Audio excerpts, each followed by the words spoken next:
Hey everybody, what's going on? This is episode 122 of From the Grave podcast. I'm your host, Scott Russell.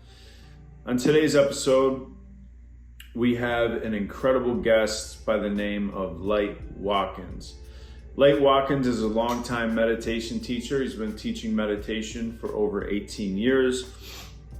He's considered a thought leader, which has helped Fortune 500 companies work through on the topics of wellness, purpose, and enlightened leadership.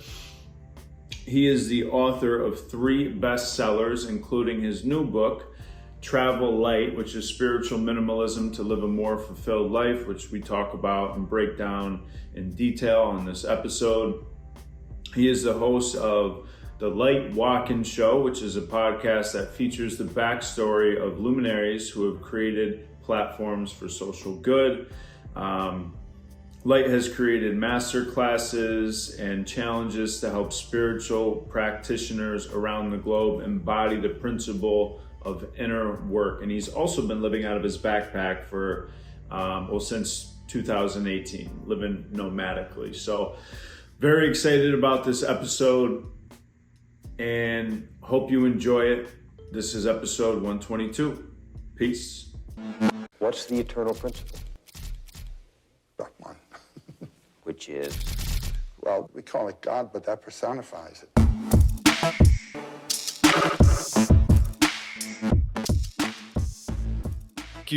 Thank you for coming on. I know you're a busy guy, especially lately, dropping this beautiful book. I know you've been like seemingly back to back Instagram live streams, podcasts. So these are good problems to have. There are people who drop books and nobody wants to talk to them about anything. So I'm happy to have these problems. That's fair. That's fair. How's the response going so far? It's been great, but it's early days, man. It's, everyone says they love it, when they know you and when you're releasing a book. It's not until the people who don't know you start reading it and leaving reviews. That's when you really get to see how people are experiencing it. So are you happy with it? Super. Yeah. There's nothing I would change about it. That's a good feeling. Yeah. Yeah. Really good. Have you written a book before? Oh man, no. Yeah. Once you go through it, I mean, you spend so much time with it. I never read any of my books actually after they're done. So, cause I've left it all in the field, Yeah. What was the process like for writing Spiritual Minimalist? Like how long was the process of writing this? Usually when you do a book deal with a publisher, they give you like 6 months to write it. So for me, it was about that long, maybe 7 months. That's quick. Yeah, it's really quick. And it was not like my full-time job either. So, but I've been writing. Are we recording yet or no? Yeah, we're just live, catching up. We're going. Okay. Yeah, we're going. I could go into it, but I wasn't sure. Go if this into is it, man. This is just like chit chat at the beginning, and then we'll get into it later. But yeah, I've been writing these daily doses of inspiration emails since June of 2016, and it's interesting because in my last couple of books, the things that I wrote in those emails became sort of like the root or the base of a lot of the stories that I end up telling in the books. So that cuts down on a little bit of the workload because you already have a foundation of stories that match a certain topic. And so then you just kind of go through there. So that was my first step, was going back through the archives, because I have thousands of these stories that I've written over those years. It's been over 7 years now, every day. So, so I would go through. A wake up and write. Yeah, it's a wake up and write. It's not like I'm gonna write 7 in a row and just schedule them to go out this week. It's every morning. I wanted it to be more like a meditation practice. I wanted it to be an extension of my meditation practice, in fact. And so oftentimes I'll get up and I'll meditate. And then after meditation, usually something will come through, like a seedling of an idea, and then I'll open up the iPad and start writing. So that's kind of how it goes usually. Okay. Or I'll write for half an hour, and then I'll meditate, and then I'll go back after meditation, after letting it kind of settle and ruminate a bit, and go back and edit after that. So meditation is kind of like my editor. Yeah, I like that. I like that. That's actually brings me, that's kind of where I wanted to start off. So I read the book. Obviously I'm obliged to say I love it, but I hope you can, weed through that and understand that I do, because, well, the reason why I love it is it's a call to action, and it is presenting you with hints and hints and hints and ways to move, and simplistic ways to move nonetheless, right? And you lay it out very simply in the seven principles. But you give these really beautiful stories of why even practice this principle, right? It's like, so for me, it's like, well, if I'm going to do something, what's the payoff of it, right? And one of the first stories you open with is the lonely wave, right? And this wave who, he's surrounded by all these other big, strong, intimidating waves, and he's just playing small, and he's trying to get and be this thing. And the more he clings to this idea of what he has to be, the more he is separated from that. And then, as the story goes on, this other wave comes up and goes, hey, why don't you try de-exciting? And he's basically like, what the hell is that, right? The same is true of what happened to me 3+ years ago when I started Vedic meditation. So it's this paradox. It's this axiom. It's like, hey, stop being so excited. Stop having so much zeal and trying to pull what you want out of life, and just come down, right? And so what I wanted to ask you is, why is de-exciting so paramount for the spiritual journey? De-exciting is paramount because it is an opportunity for us to get reminded of our true nature. And when you can get reminded of your spiritual essence enough times, it changes your identity. It changes the way you identify with life in general. It changes the why behind the choices that you make. It changes your relationship to everything in your life and everyone in your life. And you get out of this sort of rat race mentality of, as soon as I can achieve this or that, external goal, then I'm going to be happy.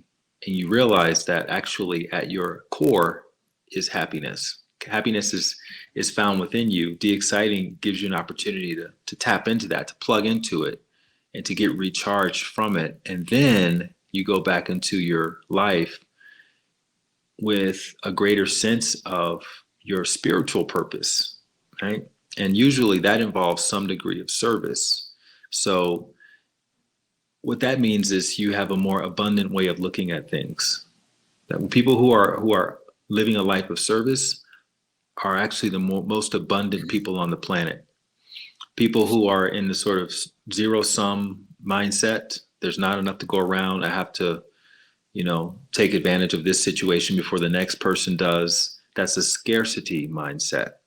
And objectively, one is not better than the other, but one will lead to more internal fulfillment than the other.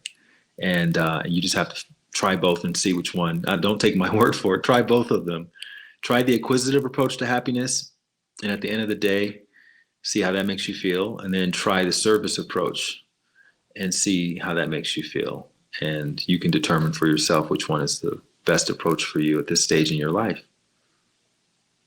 It kind of, I found that to be so true in my life. And in the process of meditation or spiritual practice, what I found is that having loyalty to spiritual growth or inner work, or what I considered,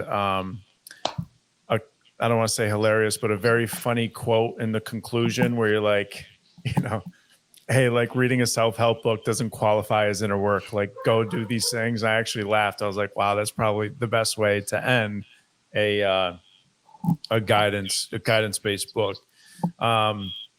So in becoming loyal to this spiritual way of life, my loyalty, as again you were talking about, is like there's a couple different ways you come to start to listen to your heart voice. One's through pain.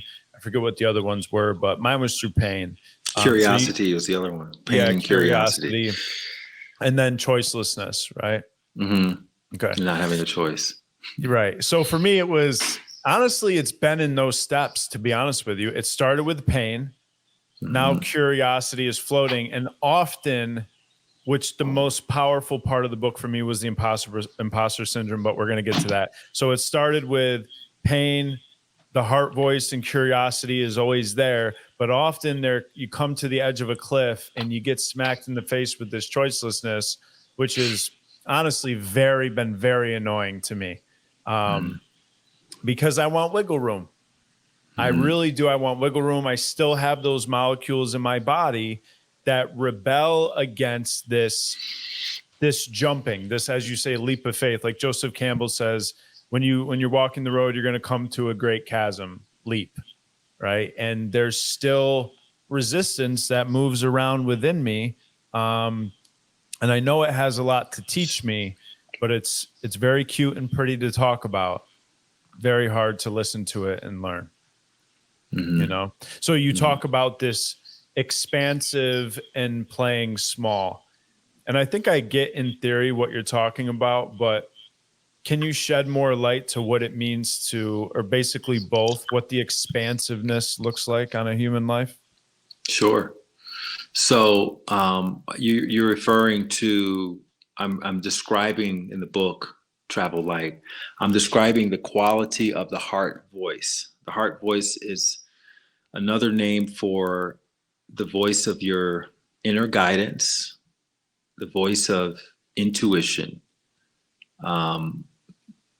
And we all have that. We all have access to that. And usually, if something, we'll call it bad, if something bad happens to us, it's because at some point we ignored that voice and we usually defaulted to our, I'll call it the head voice, the ego, right? The ego was telling us to do something to escape a pain, or for external validation, or some reason like that, some external reason. And so we ignore the internal voice, and that lands us in a situation where we feel contracted. The opposite of that is feeling expansive. When you listen to that internal voice, a lot of times it will lead you to an experience that feels expansive. So for instance, the internal voice is the voice that tells you to do the right thing. So even though everybody else may not be doing the right thing, you have this voice inside that says, you should do the right thing, right? And that's why it's hard to do the right thing sometimes, is because it's usually a party of one. Either everyone else is too scared, or it's too inconvenient, or it's too challenging to go above and beyond, to go the extra mile, to do the right thing. But we all kind of know what the right thing would be to do. And in those rare moments when we're able to step up and actually do it and to be loyal to that voice, usually it leaves you feeling like the best version of you. Like you're a million feet tall. And that's what I mean by expansive, right? It's the same feeling you may have if you go up to someone who you find attractive and you ask for their number, and they reciprocate your attraction, and they say, "Oh, I was wondering if you were going to come up and say something. I was trying to send signals," right? Any man who's been through that situation, you know how that feels. It feels so good. It feels like, okay, I did what I was supposed to do as a man, as someone who knows what I want, who's decisive, who's clear, versus talking yourself out of it.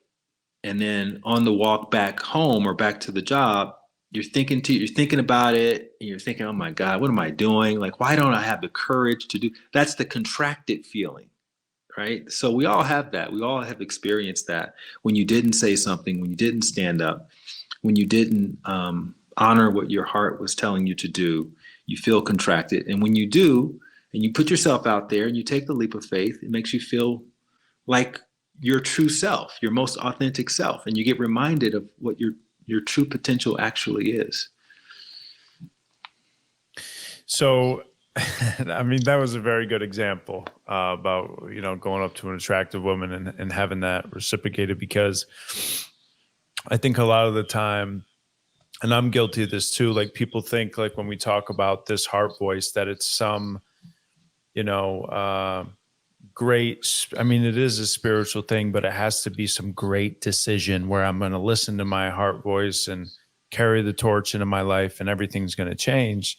And it could be as simple as, hey, don't eat a bag of chips for dinner tonight, and, maybe make a high quality meal at home and love on yourself. Or, you have 2 loads of laundry to do, maybe not like leave it there and actually get into it, And when I focus on these little details of my life, they don't have to just be an annoying detail of doing my laundry. They can be a detail of self-love. And I guess the tough part about it is, not that it's not supposed to be tough, is that I have way more data in my life up until this point of rebelling against self-love. And so I got several years of getting unfolded into this process of, and it's this constant state of learning and being at the edge of your comfort zone. And sometimes you're just like, enough of this shit. I just want to relax. I'm done being tested. Like, stop.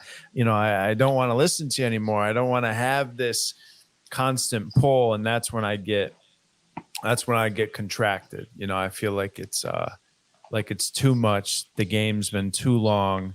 Mm-hmm. And like, as you talk about, I'm listening to all the people in the arena that are really, really close rather than the people that are far away. And, that's tough to do, man. It's tough to do, but I know that it is a calling, mm-hmm. I know that it's a calling. And, and the conversely, or the result of not listening to your voice. And I love the quote, and I was kind of taken back. You're like, not following your heart is a form of self-betrayal, which means that whatever comes after that is on you. Mm-hmm. And you know what? So talk about this, because you know what? Most people don't want that responsibility. We don't want that. Everything in my life changed. Like, okay, so I got sober 7 years ago, right? Everything in my life changed. I remember looking in the mirror, and it was some type of experience, and I don't know where this truth came from. Could say it the heart. I think finally the heart voice was like, "You're gonna listen. Like, we're done. The time to listen. Like, so here it is," and it just kind of crashes in, right? And I had this conviction that it was like, your life, everything in your life right now is on you. You did this. You ran from truth. You gave up. Da, da, da, da, da. And it was like, I looked at my life, which was really a less than zero life. I didn't have $8 to turn on a monthly subscription to Apple Music. I was eating, just all that stuff, right? So that came, and it was like, well, hold on. I've been living in self-betrayal. So who am I not to accept the results of self-betrayal? But anyways, that's one of the most hardest things for people to accept, is that my life is a reflection of whether I'm listening to that truth or not. So talk about, like, in your life, what you've seen people struggle with, of not wanting to accept that responsibility of either being a victim or a hero.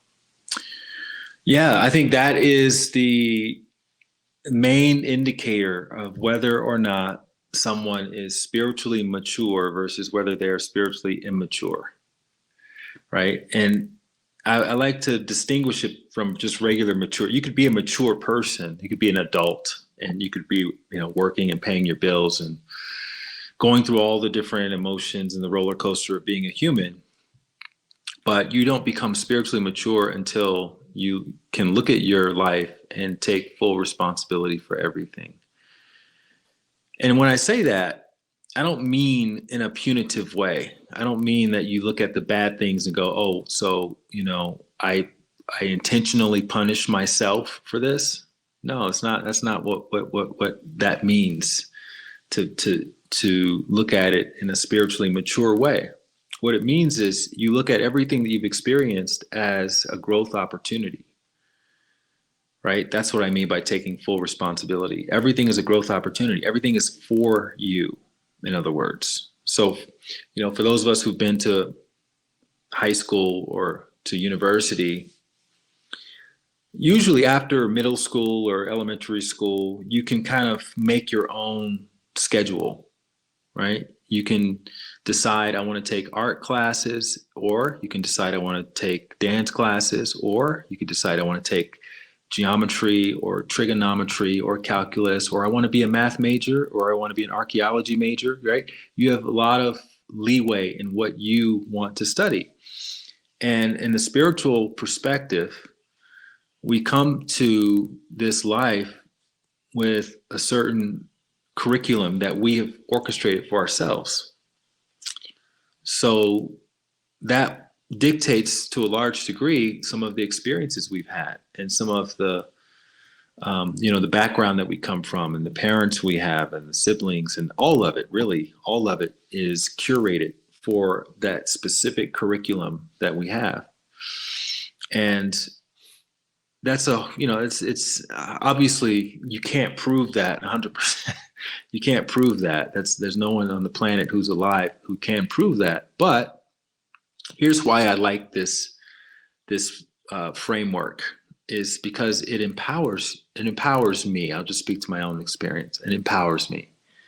Knowing that this is a curriculum that I set up gives me a level of empowerment that I probably wouldn't have otherwise if I felt like everything was happening to me and it was all random and arbitrary. So because no one can verify either way, whether it's true or not true, we as sentient beings who can have these sorts of discussions, we get to decide for ourselves what we want to believe in, right? You have 2 billion people on the planet who believe in this blue skinned entity with long black hair who was an archer who, had this unique relationship with the universe, which is the basis of Hinduism.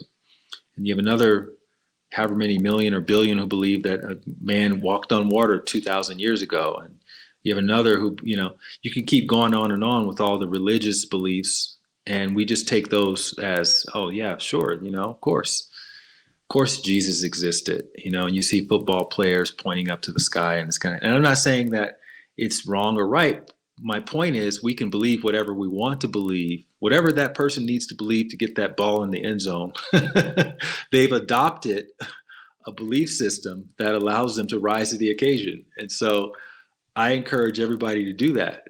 And for me, thinking of life in the sense that it's all happening for me and it's something that I played a role in gives me a sense of freedom and liberation, because I know that I can never really go wrong. Even if it seems like I've gone off the rails, that's just another plot point in the curriculum. And that person who I have to then deal with is one of my professors that's going to teach me something. It's going to teach me maybe to have better boundaries. It's going to teach me to maybe be a better communicator. It's going to teach me maybe to forgive myself and, these kinds of lessons. And again, once you get to the other side of the lesson and you fully embody it, you feel expansive.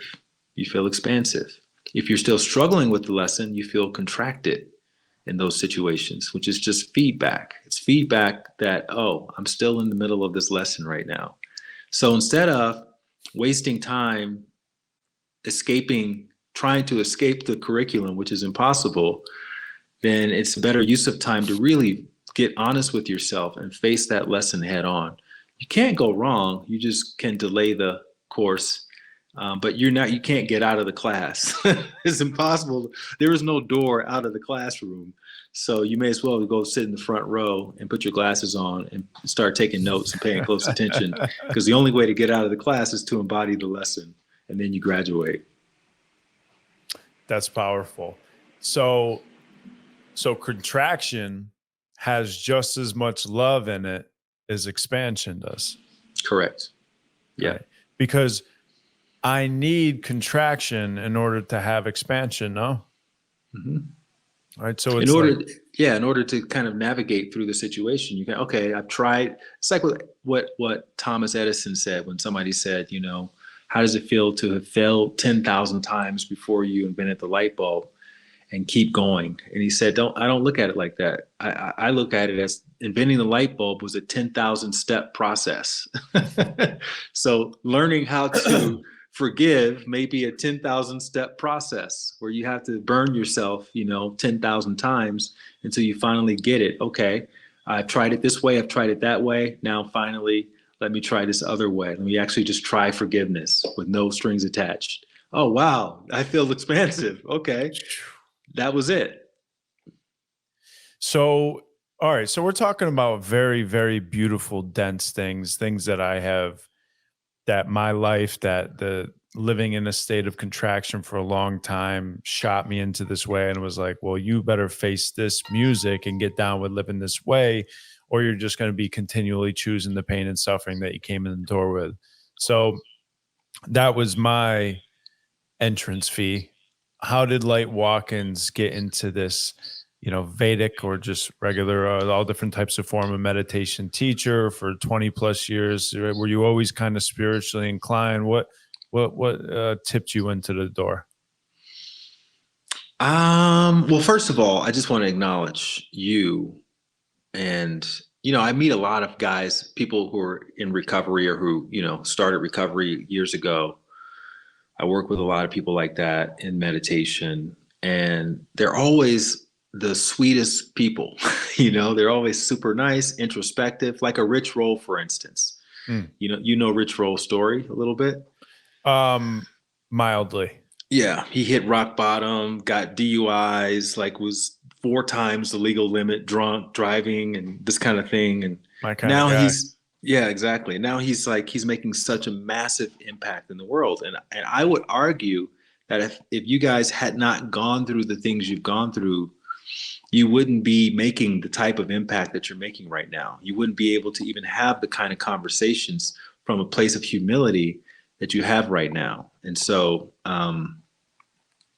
in a way, that all of those experiences were not just, it's not just good that you had them, it's necessary. It was a necessary refining process to get you into your heart as much as you are right now. So, and people connect with that, man. Really, really seriously, they connect with that. My own experience, as you mentioned, people come to these kinds of practices from pain, from curiosity, and because they were choiceless in the matter. And I'm from the curiosity camp. I've always been super curious. And maybe that's because in my last lifetime, I had to do the pain route, right? And I've done that maybe 100,000 times, who knows? But for whatever reason, in this lifetime, I started out curious. I was in the church my whole young life because my mom thought that was important, that my brothers and I went to church every Sunday. We were in the choir and we were in summer Bible school and all this stuff. And none of that really made sense to me. It just did. There were so many holes in the logic. I didn't see too many people embodying these principles that they were preaching every Sunday. The music was terrible at my church. The preaching was very boring. And I never really thought much about all of it. And I only did it because if I didn't go to church, I couldn't go play for the rest of the day. So my whole day would be shot if I didn't go sit in church for a couple of hours. So, sure. You're just doing it because you have to. It's just the time you have to serve to get out and play. And then later on as an adult, I discovered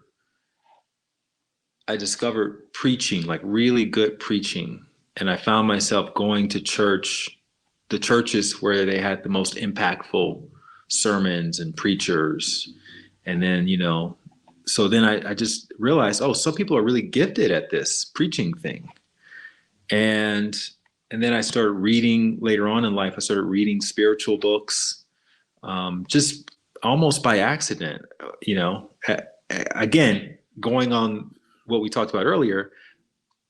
I planted these things in my life that to make it look like it was by accident, but I don't really truly believe that anything is an accident deep down.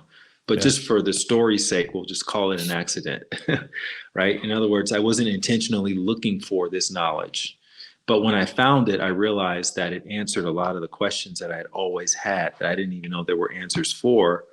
And one of those gateway books was Conversations with God, which I started reading. Same here. Yeah, I started reading it in my 20s, living in New York City. And then that unlocked the whole, dam of books and courses, and cut to me feeling like I needed to do something more purposeful with my life than just being in the fashion industry. So I moved to Los Angeles. Then I'm at the Lake Shrine in Los Angeles, the Self-Realization Fellowship, reading Paramahansa Yogananda's Autobiography of a Yogi. And that was also a gateway book for a deeper practice. And then I met my Vedic meditation teacher in West Hollywood in 2003. And that was like, it was off to the races after that. I was like, this is it. This is what I've been looking for my whole life. I didn't even realize it. And I want to help other people have this same feeling, because this is incredible. I had no idea meditation could feel this wonderful. And my teacher was so cool, man. He was like charismatic. He was funny. Is this Tom? This is Tom. Have you met Tom before? I have not met him, no, but he's my teacher is Matt Cardone, and that's Tom is his teacher. Yeah. So I know of him. I watched some of his stuff on YouTube. Tom is, let me tell you a Tom story just to show Okay. you how cool Tom is. Okay. Because he seems to like be the what I get is even on his YouTube videos, you're like, this guy is speaking from another world. And so let me hear it. So Tom was, when I met Tom, I was 29. And Tom was, I think he was actually close to my age now. He was like 53 or 54 or something like that. I just turned 50. And anyways, Tom used to wear these white pants all the time. That was like he had like a little outfit, his teacher uniform. It was like white pants and these sort of oversized button-down shirts that were always like a pastel color. So it'd be like this turquoise blue, or it'd be pink or something like that. And just he'd have these beads, like the ones that I'm wearing with my pink shirt. And anyways, I thought that was so cool that later on, when I started teaching meditation, I adopted Tom's uniform. I started wearing white pants everywhere. I went out and bought like 2 or 3 pairs of white pants, and that's all I wore was white pants. And then one day, Tom came back to Los Angeles to teach. And one of my meditation students went to one of his talks, and she saw that he was wearing white pants. And she goes up to him and she goes, "Hey, I'm one of Light Watkins' students, and I noticed that you're wearing white pants." She says, "Light wears white pants all the time." She says, Did you get that from him?" And he goes, "Yeah, I did." He didn't correct her. Right. I thought that was so cool, like so gracious of him. And that's just the kind of person he is. He has no ego. He's not trying to be this person, this guru type of person. He's just a regular guy who happens to have all this knowledge. And man, I was just like, wow, that's everything. Like those little things that no one would ever know about if you didn't really know him personally. Those are the things that I think about when I think about his greatness. Yeah, because there can be like, especially with a guy like that. So So because I don't know if I would have done that. I think I would have corrected her. I think I would have said, no, Right. actually, he got that from me. right. There's so much in that detail. Yeah. It seems like something really like just like a throwaway moment, but it's like, well, nah. No, it was everything. It was everything. I was like, man, I got some more meditation to do because I'm still like, I still got that ego voice going. I'm not getting the heart voice enough. Because that's a heart voice move. A heart voice move is to say, yeah, I got it from him, And just to let that be. Point. Yeah, he's I mean, listen, man, getting into Vedic meditation, like this is some of the most powerful stuff that I was just not privy to, and it was like it's like when I get into it and I'm reading things like, the creation, maintenance, and destruction, and the progressive change, realizing that I am the essence of change and everything is always in the state of change. So if I'm resisting change, then I'm resisting myself and my life. And you kind of start to read these things, are getting exposed to these truths. And you're like, for me, it's been like, damn, I swear I've known that. I know that, like, it makes so much sense to me. So what this practice has done for me more than anything is let go or fall into this rhythm of, like you were saying, contraction and expansion. And like you said, like not trying to run out of the classroom. Like the only thing to do is buckle up, open the book, and put on the glasses on, because it's teaching you one way or another. So I can either resist that, be upset about it and piss off the whole time, or open up and really digest whatever it is saying to me. But, as I was mentioning, this discomfort has a big role in my life, and I'll go through seasons where I fall in love with it and I know it's part of the deal. And then I'll go through seasons where I feel like it's too much, and then I'll fall into judgment and wonder, is there something I'm not doing? What is going on with me? It shouldn't be this real. It shouldn't be stuck right here in my body or whatever. So you have a very powerful quote for Principle 6, find comfort in discomfort. And you said, everyone is living at the edge of their comfort zone, has imposter syndrome. If you don't have imposter syndrome, go further. Discomfort is a telltale sign that you are indeed moving in the direction of your potential. Talk to me about this imposter syndrome being part of the deal. And when you say, and by the way, this story with, having the tightest hamstrings in LA and not being able to touch your toes was such a powerful story. And whoever's listening, you got to read the book, because the central character, your guiding angel, really was this beautiful human will. I mean, he was just there at every turn, and kind of, he had that quote that really, I mean, the way you wrote it, just got rid of these years of imposter syndrome. And he was like, hey, man, you don't got to beat Michael Jordan in a game to coach him to a championship.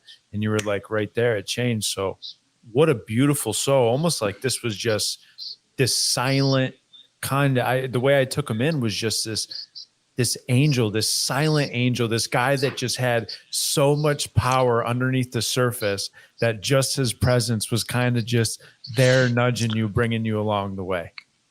Yeah. And it was just he was a very beautiful part of the book for me.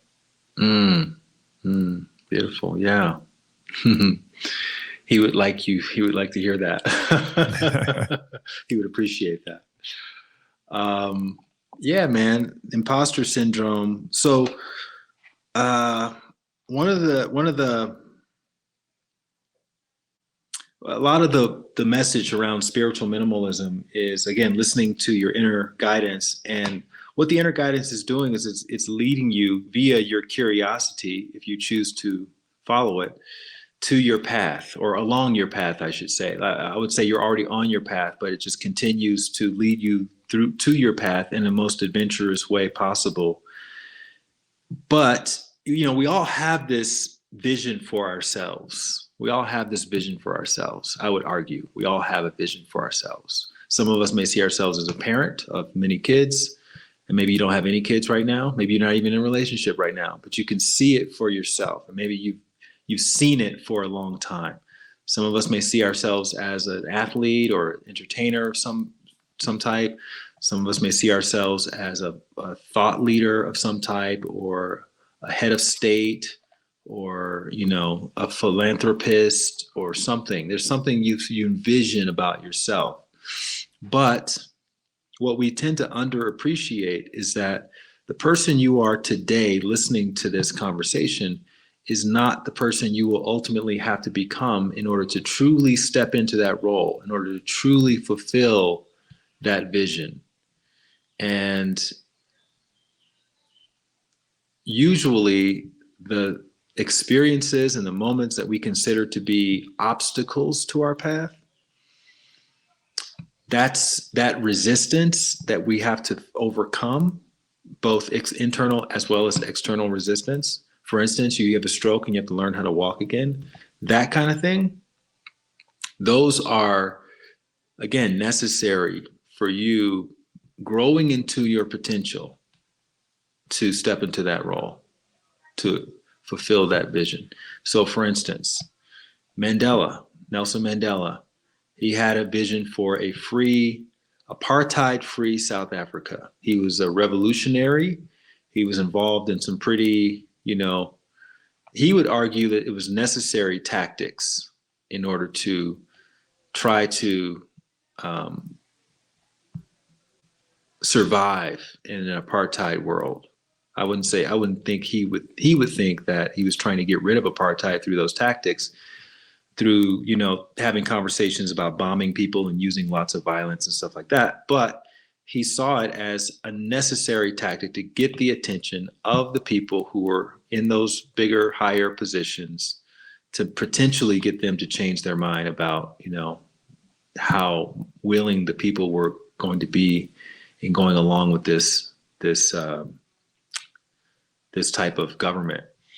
And so he ends up getting arrested because of that. He ends up going to prison, Robben's Island. He ends up spending years, decades in prison. I think when it was all said and done, between house arrest and being on Robben's Island, he was in prison for 27 years. 27 years. How old are you, Scott? You're about, 30 something? 35. 35, yeah. So, the better part of your life, he was in prison, going to the bathroom in a bucket, sleeping on the floor, working in a rock quarry, breaking up rocks. And all the while, he's obviously, forced through pain and choicelessness to do his inner work. And then eventually he gets released from prison. And famously, he says, if I wasn't able to forgive my captors after all these years, as I'm walking out of here, then I would still be in prison. So it's not helping me to be angry or resentful about anybody for anything.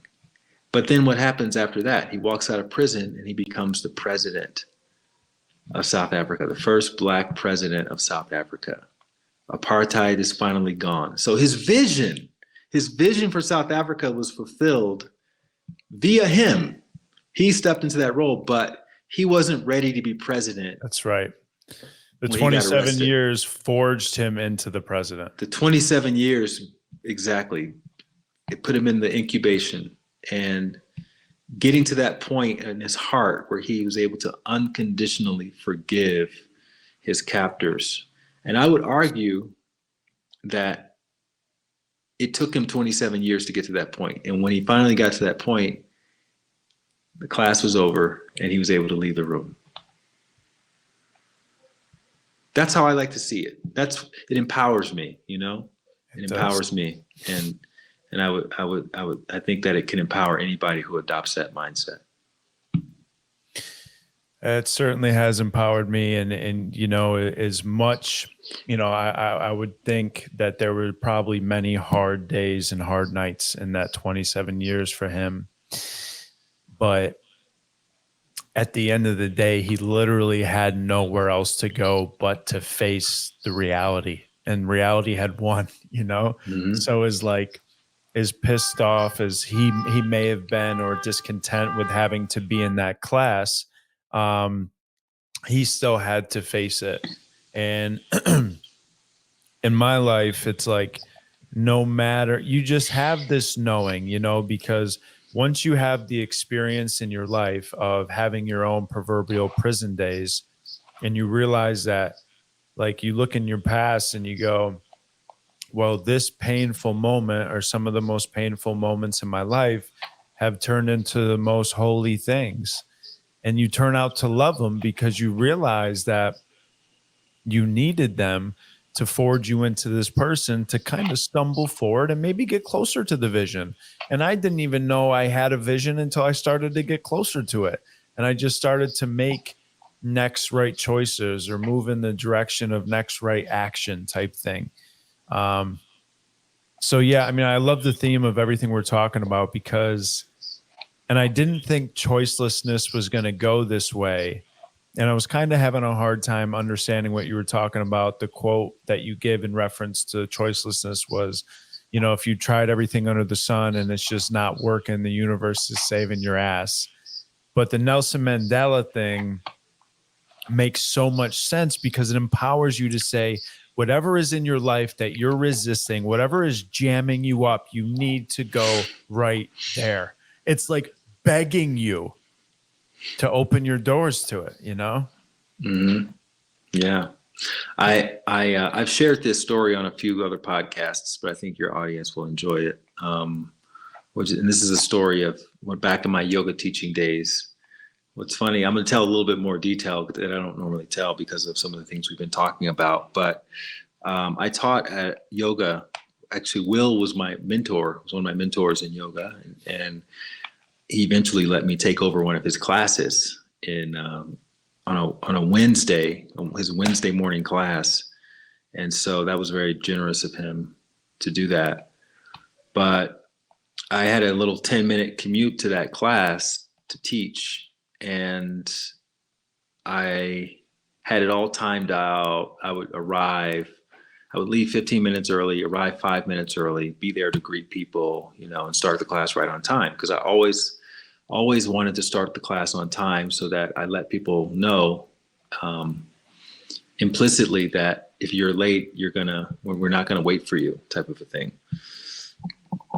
So I've done this commute hundreds of times, right? This particular morning, I get in my car, I have everything that I need, I'm leaving on time, and I get to the road that leads to the class, and it's jam-packed with bumper-to-bumper traffic.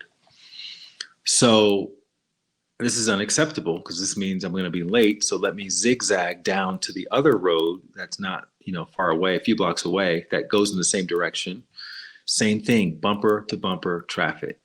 So when reality sets in, I realize, okay, I'm going to be late to this class, and they're not going to know if I'm going to show up or not. Like I feel all this anxiety around being late because I just didn't like. I'm a stickler for punctuality. In any case, I'm in this traffic. 5 minutes goes by, still bumper to bumper, still inching along. 10 minutes goes by. Now the class is supposed to start, and I'm still like, judging from how much traffic there is, I'm probably 10 minutes away at the most, or at the least, I should say. And I get to the main intersection that crossed both of those streets. So if there was some obstruction, it would have been at that intersection, I thought. And then that's where the traffic just spontaneously cleared up. And it was like there was never a traffic jam when I got to the other side of that. But I'm literally scanning around looking like, what the hell caused that traffic jam? Is there construction? Nope, I didn't see that. Was there an accident? No, I didn't see anything. Was the president in town? I didn't see anything. And I got to the class 10 minutes late. I walk in and everyone's huddled in the back of the room. And I'm wearing these little flip-flops, my yoga teaching outfit, and I can feel this crunching under my shoes. And I look down and there's like a million shards of glass all over the floor, but most of it is centered in the middle of the floor near the front wall.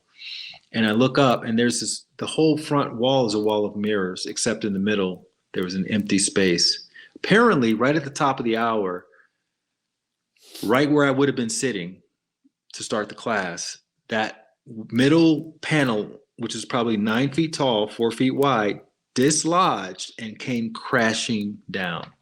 So as it turned out, that phantom traffic jam that was gifting me with the freedom of choicelessness was that I was silently cursing was actually saving me from having a very unlucky start to my day. And that's what I meant by that quote. If you try everything and you're still not able to get out of that situation, the universe is saving your ass. That's one hell of a story. That's one hell of a story, man. And there's like, and that's a beautiful way to look, because like, when you're stuck like that and the day has won and you don't have a choice, you can either be upset and curse that moment or just say, okay, I'm going to be 10 minutes late. It's like giving away your power type thing. And I'm glad you broke that down to its simplicity. And obviously it was probably plain enough to see, but my mind goes somewhere deeper most times. So we haven't even really, so the whole book, I mean, all this stuff is very beautiful, but what you talk about is like, listen, you're only going to be able to really, the way you underpin all these beautiful principles is by meditating. So talk about the importance of meditation. I know not everybody has to get into Vedic meditation, and sometimes I have to check myself, or I feel bad in a way, because on the podcast I'm always talking about Vedic meditation, and I've had people reach out to me and be like, hey man, like when you start talking about meditation, I feel like it's completely unattainable, because I'm kind of like, hey, you kind of just go here with this mantra. I sit for 20, 30 minutes twice a day, and that's that. Mm-hmm. Most people don't start right there. I know you've written a few other books and you break down meditation in a very simple way. So specifically for my listeners, someone starting out or who can't tap into Vedic meditation, can you guide them through some basics? Well, in this book, Travel Light, I present what I call the minimalist approach to meditation. And it's a 10-step process. And I'm just going to go through all 10 steps right here since we're talking about it. So step one, as early in the day as possible, sit with comfortable back support. You do not need to be on the floor. Step two, you want to set a gentle alarm, such as a chime, for 15 to 20 minutes. Step three, close your eyes. Step four, take 3 deep breaths, relaxing your body more with each exhale. Step five, after your third deep breath, start to breathe naturally and maintain a friendly attitude towards your thoughts, no matter what they're about. Step six, use your natural breath as a soft, gentle anchor, which means step seven, as your mind wanders from thought to thought, gently return to your breath and expect your mind to wander dozens of times in a single meditation. Step eight, continue to breathe naturally throughout the process. There's no need to control or deepen your breathing. Step nine, when your alarm sounds, take 3 more deep breaths in and out of your nose or mouth. And then final step, after your third deep breath, slowly open your eyes. So that's the minimalist approach to meditation. And you're big on every day. Like that was the one thing you chimed in on. You're like, listen, man, you gotta keep, it's all about consistency. Like consistency wins out. So yeah, but the reason why I am a stickler for consistency is because we have to realize that, look, you wouldn't need meditation if you didn't have stress in your life, because stress is the thing that clogs up your perception around what life is all about, why things happen. And it's really easy to take things personally if you're living your life under the influence of stress.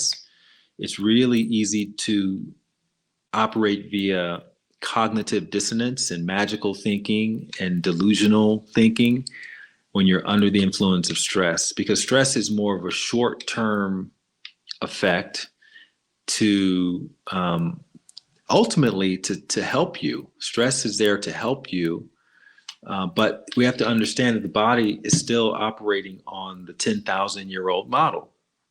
So the body still reacts to its environment, whether it's literal change or perceived change.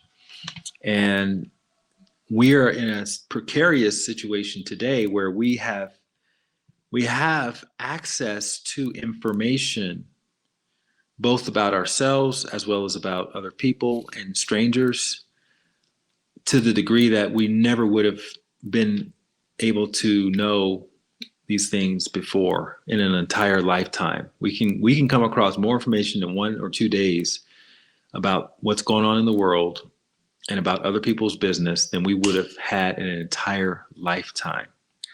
And on top of that, we got to pay our bills. We have to drive. We never had to. 10,000 years ago, there were no cars. You were walking everywhere. You were moving your body. We're sitting in sedentary positions for hours and hours on end.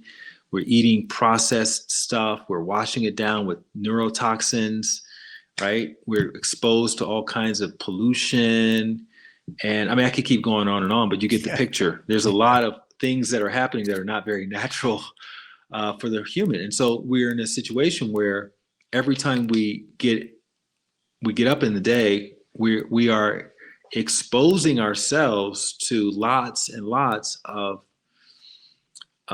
stimuli that is causing the body to have to react to it. And that's what stress is. Stress is a catch-all term for anything that takes you out of balance. So breathing cigarette smoke, secondhand or direct, takes your lungs out of balance, and it tells your body something is wrong, and the body stops behaving in its long-term thrivability fashion, and it starts to default towards its short-term fight-flight reaction.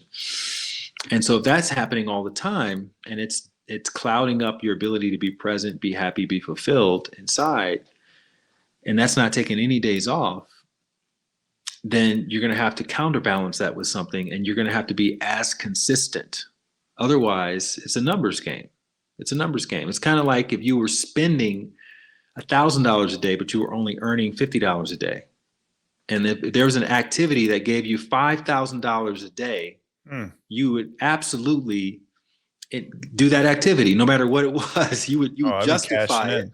Yeah, you would justify it. And if it required you to be in a certain place, once or twice a day, and you have to stay in that place for 15, 20 minutes in order for that $5,000 check to get deposited into your account, you would make it happen. Whatever was going on, you would say, okay, look, guys, I got to go because I have to go and collect this quick 5 racks. And then, I'll get back to doing whatever it is that we were doing before. And so you want to start to look at the meditation in that same kind of way and give it that same level of priority if you are spiritually mature enough to understand that you can be the best version of yourself, meaning you can be of service a lot more efficiently if you can get rid of that stuff that is clouding your perceptual acuity. And so those of us who have been fortunate enough to be exposed to this kind of knowledge and to these kinds of conversations, and to be wise enough to invest ourselves energy-wise, money-wise, if that's what it takes, time-wise, to learn these kinds of practices. And then we start practicing in just for a little while, just for a few months, maybe a year or two. No one has to tell you how beneficial the practice has been for your life, because you feel it. You literally are able to stabilize that feeling tone of expansion. And then you eventually normalize it, and it becomes just your new status quo. And that's a beautiful thing. It's a really beautiful thing. And the way you know it's happening is you become less scarcity minded. The people who are scarcity minded are always like, time is money. I don't have time, quick, grind, hustle. They're in that sort of mindset, and they're justified in it in their mind because that's their reality. They live in a contracted reality. And so, yeah, you have to always race around. You have to hustle. You have to grind. You have to hurry up and get the thing before the other guy gets it, because otherwise you're not going to be able to control your environment as much. And that's what money allows you to do, is it gives you the illusion of control until you get sick, until you make yourself sick from all that running around and letting stress run the show. And then you realize how much control you don't have, because there's no amount of money that can heal you in the way that, going within and taking good care of yourself heals you. And so you have to confront that at some point. And I'd rather take the gradual approach than the Grand Canyon, falling off the edge of the Grand Canyon approach to change. And so that's what meditation gifts us with. That's beautiful, man. And, that has definitely been a little bit of my experience. I definitely don't want to I haven't become, I don't know, who knows, man. It's been a beautiful process. Like I don't claim that, I've achieved some, state of consciousness or anything like that. All it's really done for me is just quiet me down and show me that there's a space within me that I didn't realize was there that I can begin to operate from. And that has been very beneficial for me. Sometimes, and even recently, to be honest, I've been struggling with my morning sit, and also have this background noise of like, is this even working? Is this even doing anything? Just constantly getting into this judgment of, maybe you go through the season of discomfort and you're really pushing back on some things and you feel kind of like off the beam, and then you're struggling with your meditation practice. You're like, is this stuff even working? So I drift into this self-doubt. So if a student was coming to you and saying, how do I know this stuff is even working? What would be a response with a daily practice, daily meditator, years?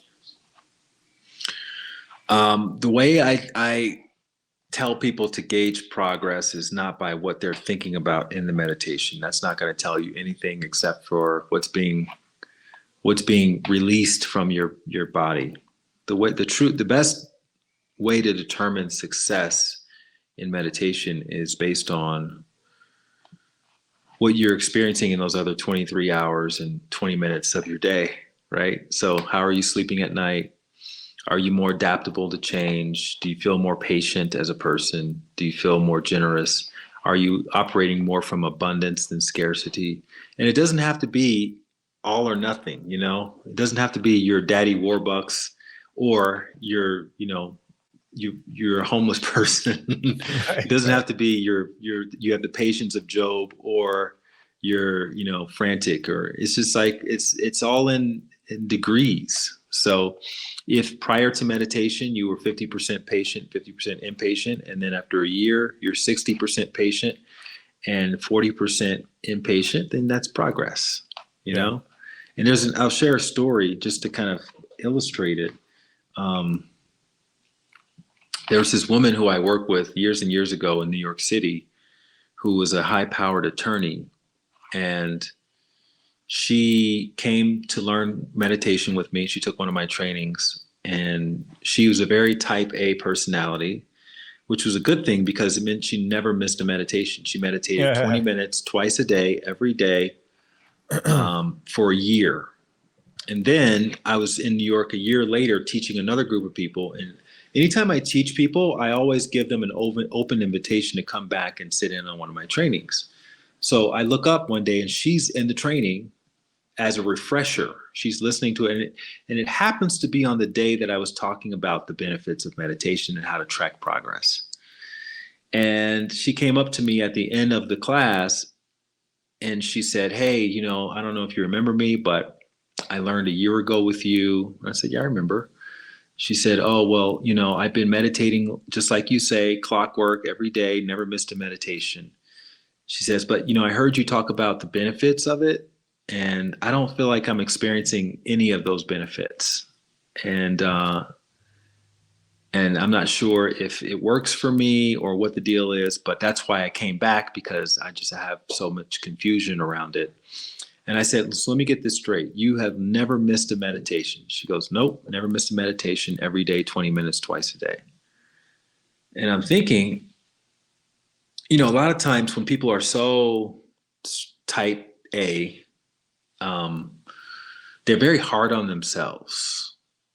And there's a lot of anxiety within that type A type of experience.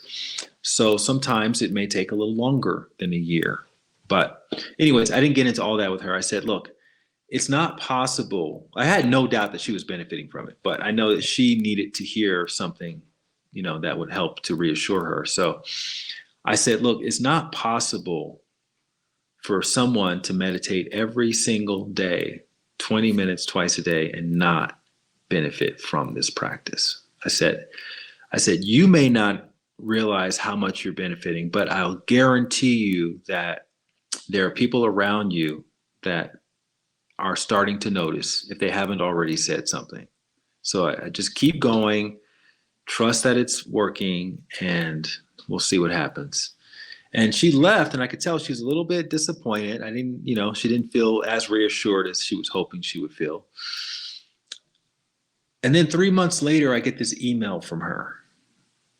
And she says, Light, you're going to love this story.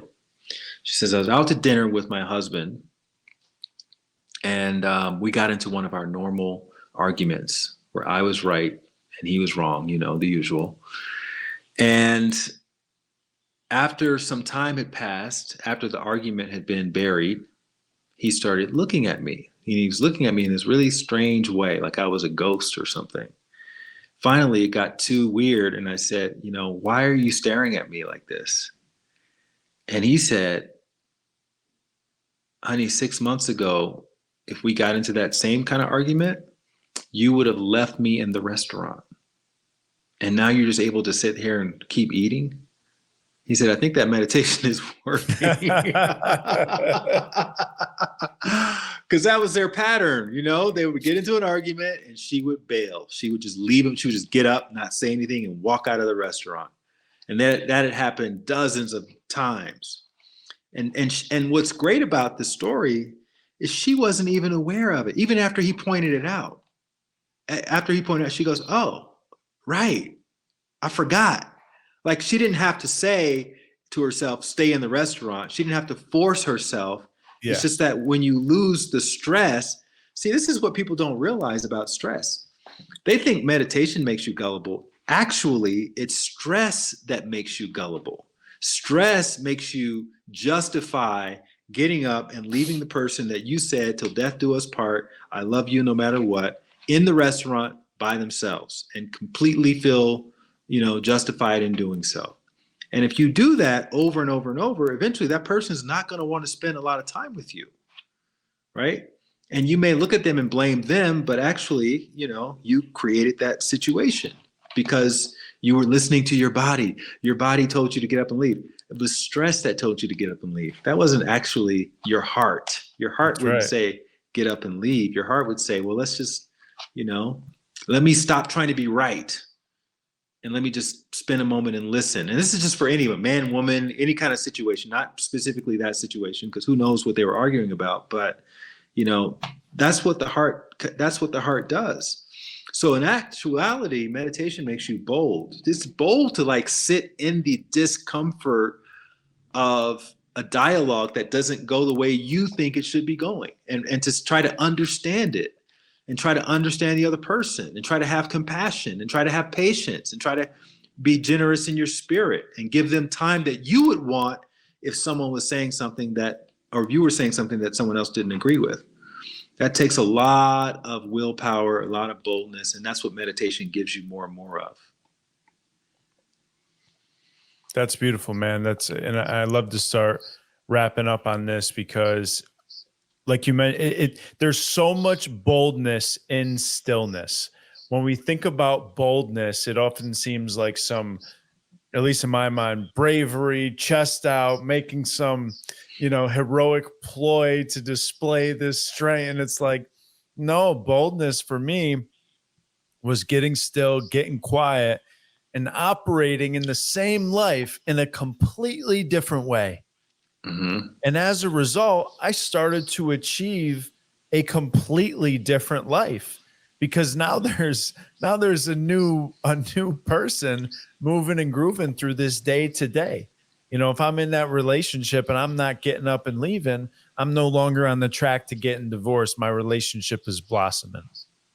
If I'm at work, I remember I actually went through something months ago, and if I wasn't, it was some of the I'm right, you're wrong.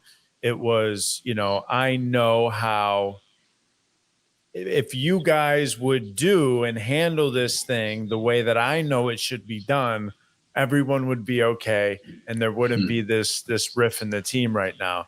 So in that state of ego, there was a lot of button heads. And I was sharing this with my mentor, and we were talking about it. And, a year ago, I probably would have gotten fired just with the way that I wanted to react. So it was like, now there's a new person in the same arena of life, but I'm allowing different things to come to me, because I'm no longer trying to be that big wave. The boldness is in the small wave, de-exciting, and just allowing himself to fall into what he already is, which is the ocean. Stop trying to be something else that you see outside of here. Just relax. Stop fighting. Yeah, and that's why meditation is a central part of this spiritual minimalism lifestyle. It's because it keeps you present enough to be able to have that conversation with yourself, to be able to talk yourself off the ledge, to be able to coach yourself into going the extra mile and doing the thing that deep down your heart wants you to do, and take the leap of faith. Because look, everybody's busy. Everybody's preoccupied with their own self, their own life. No one's coming to save you. No one's coming to push you. No one's coming to make sure that you did the things that you said you wanted to do on December 31st. No one cares. When you release a book in the world, the people who you think should be supporting you probably aren't going to be supporting you, and a bunch of strangers are going to be supporting you, and that's just how it is. And at the end of the day, you can't be doing it for that validation. You have to do it because it's on your heart. And it's just, you don't have, you're giving yourself the freedom of choicelessness by moving so deep into it. It's like, it's like you're one of those undercover cops. You're in too deep. You can't come out if you want it to come out. There is no more record of you being in. That's a great movie if you've ever seen it, In Too Deep. Yeah. In Too Deep. Oh, cool. It's a good movie. I have. And The Departed. Oh, yeah. Banger. Yeah. They were gone. They had choicelessness right there. But that's how you want to be with your mission, with your path, with your heart. You want to be so deep into it. You want to burn the boats, throw away the records. This is it. And what's great about it is that there's freedom to that. There's freedom to that. All the back and forth, maybe I'll do it, maybe I won't, maybe today will be the day. It's too much energy. Who's got energy for all that? Just put yourself into it, commit to it, and then and all you have to focus on is, okay, what's the next step? In Too Deep. I love that, man. I think that's a great place to end. You're a very powerful individual, and the love that I see this community pouring out onto you with all the podcasts you've been on, all the Instagram lives and all that. It says a lot, and I thank you for spending your time with me. Your book is incredible, which is Travel Light, which is spiritual minimalism to live a more fulfilled life. And it was an incredible read. I'm glad I got to stumble upon it. I was able to get it a little bit before it came out just to prep for this podcast. And I may have read it twice through so far. So, and I'm not just blowing smoke. It's a very, very powerful book. So I appreciate you as a person, and I appreciate you spending some time with From the Grave podcast. Beautiful, man. And I just want to say for you, like I didn't realize that we already had this thing booked, but I was on Instagram, and I was in my search, just kind of like, how it takes you into these rabbit holes. And one of your things came up, and I was just captivated by the energy you brought to the conversation. I don't even remember what it was. I just remember your energy. And I was like, I want to be on this guy's podcast, And so I reached out to you, or maybe somebody shared something. I don't remember. But anyways, it was meant to be. I'm glad we got a chance to connect, and hopefully we can have conversations in the future as well. So thank you again for inviting me on and for facilitating such an awesome conversation. And this is another thing, like I've done so many podcasts. I've done probably close to 50 podcasts for this book. And you can always tell the difference if someone has read the book versus if they haven't. And it's such a different quality of discussion when people read the book. So when I'm interviewing people on my podcast, I always make sure to read their book, because it's a freedom. You have freedom of conversation. Yeah. How can when you know not? the material intimately? You can go so many places. Yeah. How am I supposed to have a guy that just wrote a book to come on my podcast and talk about a book and not read it, Yeah. Well, you'd be surprised. You'd be surprised. A lot of people don't do that. I believe it. Most people don't read the book. Yeah. So you end up answering the same stock questions. But in this conversation, I talked about things I never talked about before, because we were able to go there because you read the book. So if anybody out there is listening to this who's a podcaster and you haven't been reading the books and you enjoyed this conversation, these are the quality of conversations that you can have when you read the book, when you get familiar with the person's body of work and material prior to them coming onto the show. So I just want to shout you out for that as well and give you your flowers, because it's really important. Yeah, I appreciate that, brother. Yeah, I look forward to talking in the future, and hopefully we can keep a conversation going, because I need men like you in my life. I'm always I need that vision, someone who's gone a little bit further and kind of can see my ears. Where are you based out of? South Florida. Okay, cool. So you're near Matt Cardone. Yeah, right there. Yep. Okay. He's a town above me. I'm in Delray Beach. He's like 20 minutes north. So beautiful. Well, thank you so much, man. You got it, brother. Have a good rest of the day. Thank you. All right. Peace.